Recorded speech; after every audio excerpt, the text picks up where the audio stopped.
आप लोग सिलाई सीखने का काम कर रही हैं? हाँ, आप लोग पढ़ाई करती हैं? पढ़ाई करते थे लेकिन रोड बंद होने के कारण हम लोग का ऐसा न होता है कि सिलाई सीखने पड़ रहा है। उससे क्या दिक्कत आई? रोड बंद होने की वजह से आप लोगों को ऐसी क्या दिक्कत है? क्योंकि हम लोग के आने जाने का कोई सुविधा नहीं है और हम लोग लड़की लोग हैं, रास्ते में कुछ भी हो सकता है। और ये मुख्य सड़क जब आप लोगों की खुली रहती थी तो सुरक्षा आप लोगों को बहुत अच्छा था, अच्छा से था। हम लोग कंटिन्यू पढ़ाई करते थे। आप लोग किस क्लास में थी जब आप लोगों की पढ़ाई छूट गई? हम थे 10th क्लास में। 10th आपका हो गया, उसके बाद हो आपकी गया। पढ़ाई आप आगे नहीं पढ़ पाए? नहीं, और आपकी? हम BA पार्ट 1 में एडमिशन करवा के छोड़ दिए।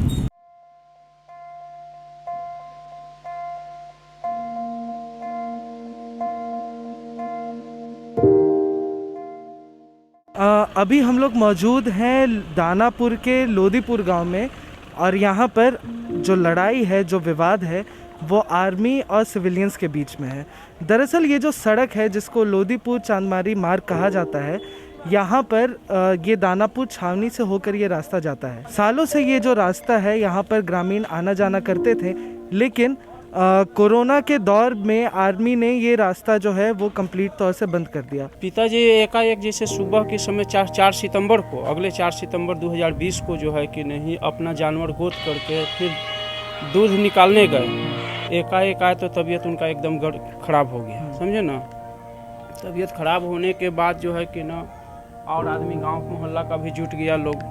एकाएक हम लोग टेम्पो किए, यहाँ तो कोई एथी है नहीं, एम्बुलेंस को फ़ोन किया तब तक वो आया नहीं। ऑटो बगल का ही है अगले गली में, उसको बुलाए, फिर ऑटो से ले करके हम लोग इधर से कोई रास्ता है नहीं, है ना।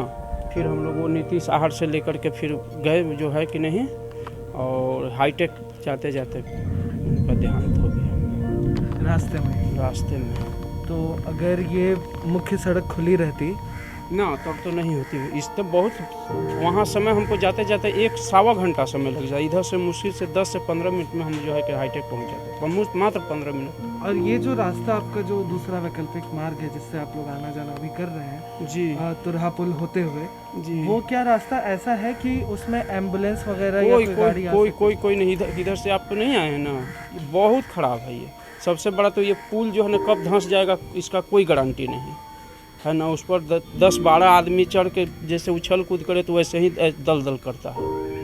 हम लोग उस रास्ते से जाने में मतलब प्रॉब्लम हो रही है। हम लोग की पढ़ाई उस वजह से बंद हो गई है और बहुत सारी प्रॉब्लम है। हम लोग बीमार वगैरह कुछ भी होते हैं तो जाने में आने में दिक्कत होती है। अभी आपका स्कूल कितने दूर पड़ता है? यहाँ से काफ़ी दूर है। और अगर ये रास्ता खुला रहता तो आप कितने देर में पहुंच सकते? काफ़ी ईजी था इस रास्ते से। स्टूडेंट ये सबको बहुत प्रॉब्लम हो रही है इस रास्ते से। तो इस वजह से आपकी पढ़ाई में क्या दिक्कत आ रही है? आप स्कूल इतने दिन से हम लोग स्कूल नहीं जा पा रहे हैं और पढ़ाई वगैरह हम लोग की डिस्टर्ब हो रही है। नहीं टाइम से स्कूल पहुंच पा रहे हैं, नहीं कुछ भी। लोदीपुर चांदमारी मार्ग जो कि सैकड़ों साल से यह ग्रामीणों के आवागमन का एक मार्ग था, उस रास्ते को कोरोना काल में बंद किया गया। कोरोना काल में उस वक्त बंद किया गया 10 मई को, जब पूरे देश के अंदर में लॉकडाउन लगा हुआ था। और लॉकडाउन का फ़ायदा उठाते हुए, कोरोना का फ़ायदा उठाते हुए सेना ने रास्ता को बंद कर दिया। और रास्ता को बंद करने के बाद यहाँ ग्रामीणों का लगातार आंदोलन शुरू हो चुका। और आपको यह जानकारी दें कि 15 महीने से अधिक समय हो चुके हैं, और लेकिन अभी तक यह रास्ता खुलवाने की दिशा में न सरकार न प्रशासन के स्तर से कोई पहलकदमी की गई है। कोरोना काल में उस वक्त जब रास्ता बंद किया गया तो उस समय स्कूल भी बंद था। यहाँ बताएं कि इसी चांदमारी गांव में जहाँ बैठ के आंदोलन कर रहे हैं, यहाँ से मात्र 100 मीटर की दूरी पर DPS स्कूल है, और DPS स्कूल उस समय बंद था। हालांकि कोरोना काल के बाद जब स्कूल खुला तो प्रशासन ने और सरकार ने इंतजाम कराया कि स्कूल की बसें उसी रास्ते से, जिसको मिलिट्री ने जबरन और आकारण बंद कर दिया है, उसी रास्ते से आएंगी और जाएंगी। आपको यह जानकर हैरत होगी कि जब स्कूली बसें आ सकती है तो ग्रामीण क्यों नहीं जा सकते हैं? तो ये जो पूरा स्ट्रगल है, जो पूरी लड़ाई है यहाँ पर, वो क्लास स्ट्रगल की लड़ाई बन चुकी है, क्योंकि ग्रामीणों के बच्चों की पढ़ाई छूट रही है उस रास्ते से नहीं आने जाने की वजह से। वहीं डीपीएस के बच्चे लगातार इसी रास्ते से आना जाना कर रहे हैं। समस्या तो है कि दम चलना के लिए माने कि 15 महीना से बंद है, 15 महीना से बाजार हम लोग नहीं गए। बताइए, अगर हम लोग के गरीब आदमी है, जब बच्चा पढ़ने जाता है तो रो के जाता है कि बताइए मम्मी साइकिल खराब है, चैन फ्री है, एथी नहीं है, कैसे हम जाएंगे। पैर तर बैठ के रोता है लड़का, कहते हैं कि जाइए दूसरा से मांग ले, चल जाओ, लेके क्या करेगा। आज भर कैसू बिहान बना ली है तो कैसू जावे नहीं करता है, कभी जाता है कभी नहीं जाता है। 4 बजे भोर में जाता है लड़का पढ़े, बताइए घूम के कितना दूर है। बताइए जब कितना खर्चा है। हम लोग बड़ बीमारी है, गांव में 10 गो आदमी बीमारी से ले जाते मर गया। बताइए कितना समस्या है। हम लोग घर में घड़ी रो रहे हैं, डीपीएस वाला जा रहा है। हम लोग के रोड है 150 बरस के ऊपरे का रोड है, 15 साल से बंद करके 15 महीना से बंद करके धर दिया है। नहीं दवाई बीरो सब लगे, आदमी घर में बैठल है, न बाजार जाते हैं न कुछ करते हैं। अब नून तेल आता है भी कहीं आता पीनते हैं ना, तो आदमी नीमको रोटी खा के रहते हैं, जीवन काटते हैं, क्या करेगा।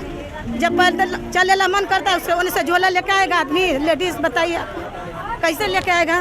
तो किस वजह से डीपीएस की बसों को जाने मिल रहा है लेकिन आप लोगों को नहीं मिल रहा है? अब तो मिलिट्री वाला जानेगा, पूछिएगा मिलिट्री वाला से कि क्या दिक्कत हम लोग दिए हैं कि 1.5 बरस का रोड है तो नहीं कोई रोका। और जब एक ब्रिगेडियर आया तो बैरियर लगाया, बैरियर लगा के कांटा भी लगा दिया, कांटा लगा के भी कराकट भी लगा दिया।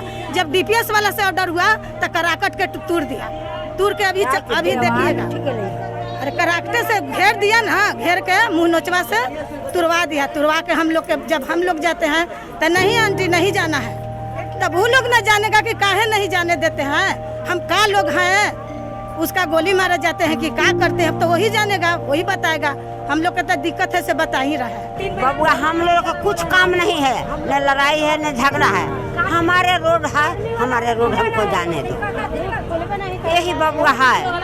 आप लोग जो कहिएगा सरकार भी चाहेगा कि हम उनको खाली रोड दे दीजिए तो हम लोग को मिल जाएगा, तो हम लोग यहाँ गाँव में काहे की करेंगे। रोडे के लेकर करने, बाल बच्चा के लेकर न, हम तो मर जाएंगे, बूढ़ी हो गया, बाकी हमारे खानदान लोग के बाल बच्चा के तकलीफ होगा। हमारे सब दिन के रोड है, सब दिन के रोड है, तो हमने के सब दिन के रोड हमारे सब दिन चाहिए।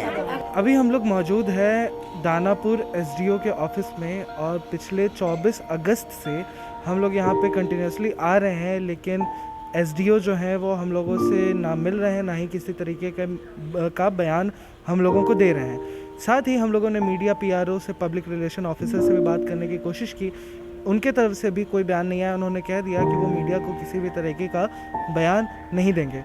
डिप्टी कलेक्टर लैंड रिफॉर्म जो आज प्रोटेस्ट की जगह पर भी पहुंचे हुए थे, जब हम लोगों ने उनसे भी बात करने की कोशिश की तो उन्होंने कहा कि मैं इसके लिए उत्तरदायी नहीं हूं, आप एसडीओ साहब से बात कीजिए। जब हम लोगों ने सर्किल ऑफिसर से बात करने की कोशिश की तो उन्होंने कहा कि आप डिप्टी कलेक्टर लैंड रिफॉर्म से बात कीजिए। तो ये सारे मीडिया के बयानों से बचने के लिए जो प्रशासनिक अधिकारी हैं वो ना सिर्फ ग्रामीणों को बल्कि मीडिया के लोगों को भी गोल गोल घुमाने का ही काम कर रहा है। और कोई भी एक पदाधिकारी सामने आकर ये वजह नहीं बता रहा है कि अगर उस रास्ते से डीपीएस की बसों को आने जाने दिया जा रहा है तो ग्रामीणों को क्यों नहीं आने जाने दिया जा रहा है। अगर आपको ये वीडियो पसंद आया और आप चाहते हैं कि हम इस तरह से और ग्रामीण खबरें आप तक पहुंचाएं, ज़मीन से जुड़ी हुई खबरें आप तक पहुंचाएं, तो आप इस वीडियो को लाइक कीजिए, इसे ज़्यादा से ज़्यादा लोगों के पास शेयर कीजिए। और आप अगर आपके गांव में भी, आपके पंचायत में भी ऐसी समस्या मौजूद है तो आप कमेंट सेक्शन में कमेंट करके अपनी समस्या हमें ज़रूर बताएं, हम आपके पास ज़रूर पहुंचेंगे।